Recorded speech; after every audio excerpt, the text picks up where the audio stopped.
Hey guys, welcome to Crazy Days. I'm Wanda and today it's all about figgy pudding. Now you've all heard the song, "Oh Bring Me Some Figgy Pudding." And I never really thought too much about what figgy pudding was, but I've been asked to be a part of a collaboration with Two Family Homestead. So they're going to have a playlist with all kinds of holiday ideas or dishes and desserts and whatever. And so I'm going to try and link that in the cards and in the description where you can go to Two Family Homestead and see all the holiday ideas that people have for meals and desserts. I got the idea for figgy pudding from Tim Farmer. Now Tim Farmer is somebody that Danny has watched for several years, and I really didn't watch Tim Farmer, sorry Tim, but Danny watched him because he would go from place to place and travel around in the mountains and stuff and show how people preserved meats. Danny was fascinated with that, and that's what he wanted to look at, and so that's why he watched Tim Farmer. Well, I've recently in the last few months started watching Tim because him and his wife do cooking videos and things, and it's really interesting because he does a lot of southern dishes, and they did one the other day called figgy pudding. So I don't like suet, and figgy pudding had suet in it, and I said I'm gonna Deep South this recipe. So what I did, guys, go check Tim Farmer out. What I did was I checked out all the kind of recipes that have figgy pudding. Most of them don't even have figs, but mine's gonna have figs. When I was looking, most of them are just dried fruits that whatever people had on hand, mainly raisins and dates. That was the biggest thing that they put in them. I do have raisins and craisins. I have some dates. I'm going to be using all of those, but look at this. I'm going to do figs from our canned figs. Now they're not dried, but in most of the recipes that we're putting them back into water or back into buttermilk or back into something and rehydrating the figs. So why would I want to rehydrate something I already have hydrated? I am taking a recipe from my cookbook, which is From Garden to Pantry to Table in the Deep South Kitchen. It's on our Etsy store, guys. Page 59, persimmon pudding pie. All right, what I'm going to do is I'm going to invent my own recipe based on this persimmon pudding pie. I like the way it's made. It makes it it's kind of like a pudding, kind of like a pie, kind of like a cake. It's all combined into one. And instead of using persimmons, I'm going to use figs. And I'm going to add in I'm adding in my raisins, craisins, and dates. That's my idea of what I'm going to do. So I'm going to take you along, show you what I'm mixing up, what I'm going to be doing with it. And we're going to see if I can turn a persimmon pudding pie into a figgy pudding for Christmas. All right, one thing, I'm going to be using this pan. Now this is an indulgence pan. I'm not sure where it came from. It's from Wilton. So this is a nice pan. The way it's made, this is the inside. This is the base. Isn't that beautiful? And when you dump it out, it has the little fruit on the top. And I'm going to coat this in some powdered sugar, and then we're going to drizzle it in some cream when we serve it. But that will be on it. Now, all these little cracks and crevices, it is a little bit difficult to clean, but what I do, I melt a couple of tablespoons of butter. I put it in here, and I just put the butter in all of these little cracks and crevices. Okay, the first thing I've done, I turned my oven on 325, and then I buttered the pan that I just showed you. Now, the figs, I'm opening them up and draining the juice because we do not need more juice than what I've got.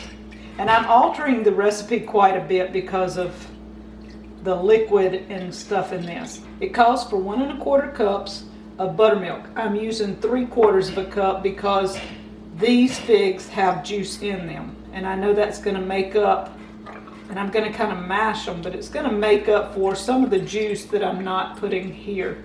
And I do not want to overpower it. plus Deep South oranges. Hey, we're going to put a little bit of orange juice in it, and it calls for some orange zest and not in my persimmon pie now. This is in the figgy pudding, original figgy pudding. They did some orange something, I done forgot now what it was, but we're going to use orange juice, which will make up for some of the milk back here. I'm going to juice 2 oranges just in case. I may not need all of them, but we'll have it if we need it. And the orange peels will be for the orange zest if I need that. Now I'll set this aside and we will be draining that. I have 3 eggs, 2 cups of flour. It calls for 2 cups of sugar in my recipe, but I'm downing it to 1 cup because the figs already have sugar, the dates have sugar, the oranges have sugar in them, the craisins and the raisins all are sweet.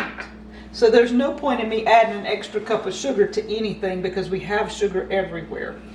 My own vanilla, guys. I started this in August of 18. You see how pretty that is? Isn't that gorgeous? I have not touched this vanilla in 2 years. A little over 2 years. 2 years and 4 months. That'll be some awesome vanilla to add to this. So what I'm going to do is we're going to be using the Ninja. I've got the Ninja ready. I'm going to be adding the sugar. I think the figs is the first thing I'm going to do. So our figgy pudding is going to have figs. All right, the sugar and the figs and eggs. We're going to do 3 eggs. And the buttermilk. That calls for a little bit of soda. So I've got to add a touch of soda. Okay, we've got the milk, or the buttermilk, the eggs, the soda, the sugar, and the figs. We're going to sit this on here.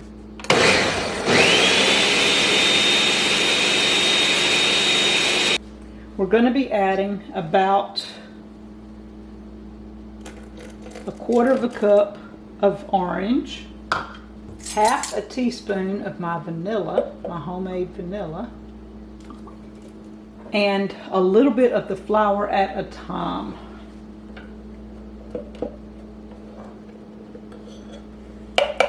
About half the flour.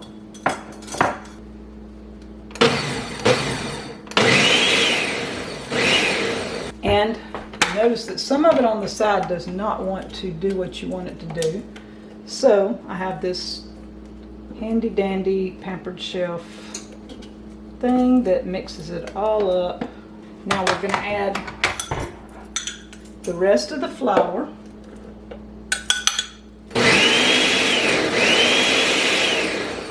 All right, to this mixture, and it's already looking pretty good. It's kind of a thin, because I figured out when I'm making a pudding type thing, the thinner the mixture. These are dates. This came in a box from Israel. So I took the seed out and I chopped them into small pieces where they would be about the size of my craisins. So all these are cranberries that have been dried. And that's pretty cool. I've got dates and cranberries, pretty Christmassy veggies, and then just plain old raisins. You know, remember the song, The California Raisins, from way on back? To that, I'm going to be adding about a teaspoon of cinnamon.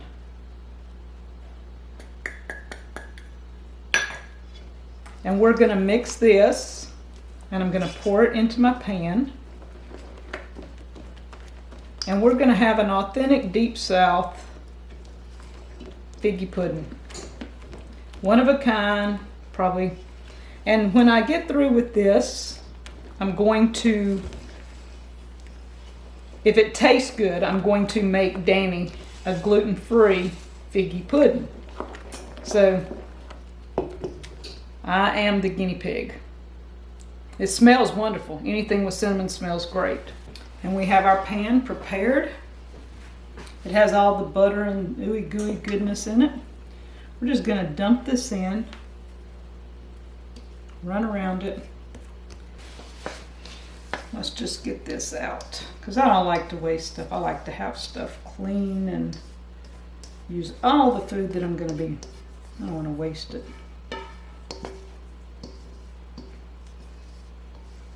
And this is a nice spatula. It does well for that. This is going into the oven. The oven is set at 325, and it's probably going to cook about an hour. All right, this is what it's looking like. Isn't that beautiful? We're gonna let it sit here and cool for a little while and see if it won't come out of this pan in a little bit. Now, one of the problems with this pan is if the fruit got to the bottom, it sometimes will not flip out. So we're gonna give it a little while, and we're gonna see if we can invert it and get it out of there. I'm excited. The house smells good from the baking, and I don't know where you could go wrong with a figgy pudding. This is a Deep South recipe, an original, and we're gonna see what it tastes like. I'm gonna mix up some kind of sauce to go on it in a little bit, maybe some like cream cheese icing or something. I think that's what I'll do, a type of cream cheese, and see how that tastes. And I also have Cool Whip. You can use ice cream, you can use anything. So in a little bit we're going to come back and taste this.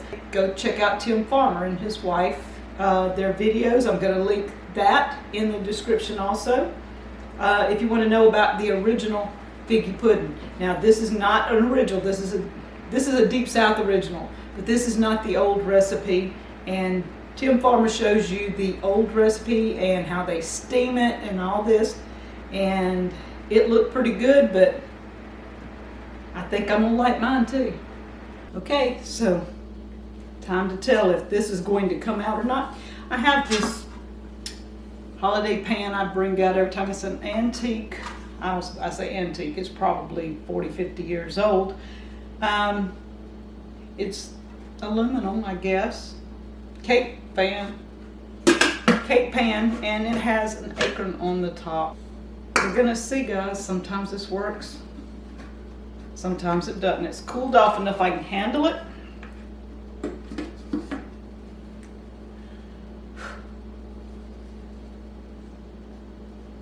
Voila! It did not stick. Now I'm going to go ahead and put this in water so that this soaks and it comes off. So cleanup is always a booger with that one, but look at this. Isn't that beautiful? Now, it's hard to tell the designs exactly because of the type cake it is, but it's beautiful. And I'm going to dust a little bit of powdered sugar over it now, and later we're going to let it continue to cool. Later I will do the powdered sugar and then serve it with some icing that I make up. So, figgy pudding pie. That's my figgy pudding pie, you know. I took a recipe, persimmon pudding pie, turned it into a figgy pudding. I did not follow my recipe hardly at all. I just kind of had generalities, and that's how I cook lots of times. So you can make the persimmon pie and use something besides persimmon in it. I just added lots of other stuff, and I adjusted the flour and the milk accordingly because I was adding in the orange and the other things. So this is not gluten-free. In here I use gluten-free flours and stuff, but this one is not gluten-free. It's regular flour. And later I'll try one for Danny if this one tastes good. We'll be right back. We're going to test this shortly.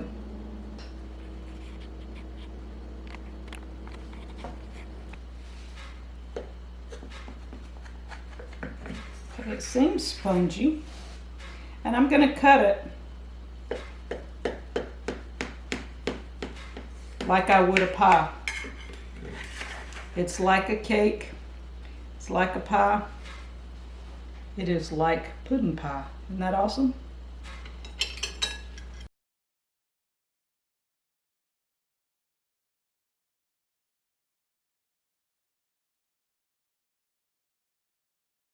Alright guys, I'm going to try it just as is, without any icing, just a little bit of powdered sugar. We're going to test for, we're going to taste for texture, taste. It's spongy, like my pudding pie usually is.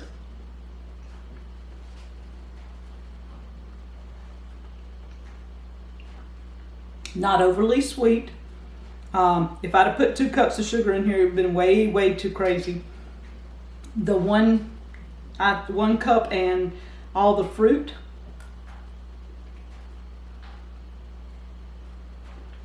That gives it enough taste. If you want real sweet, like I said, I'll make a cream cheese icing later. Or you can do ice cream, or you can do whipped toppings. It's spongy, it's kind of gooey a little. I mean, it's not gooey, but you know, kind of spongy. Like my pudding pie. It's good.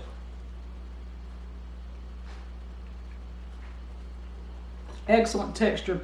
It's almost like a cake, almost like a pudding, and it's made like a pie. Figgy pudding pie. The Deep South way. I think I'm gonna like mine. I didn't use all of the things that other people use in their recipe, and I fixed it for my own, but it's my own Deep South figgy pudding. And check out all the other people in Two Family Homestead collab in the link and in the descriptions. Thank you guys from Crazy Days. This is a keeper.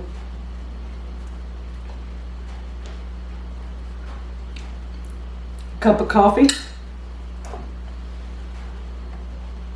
and you're good to go. Whoever knew figgy pudding might actually taste good in a pie.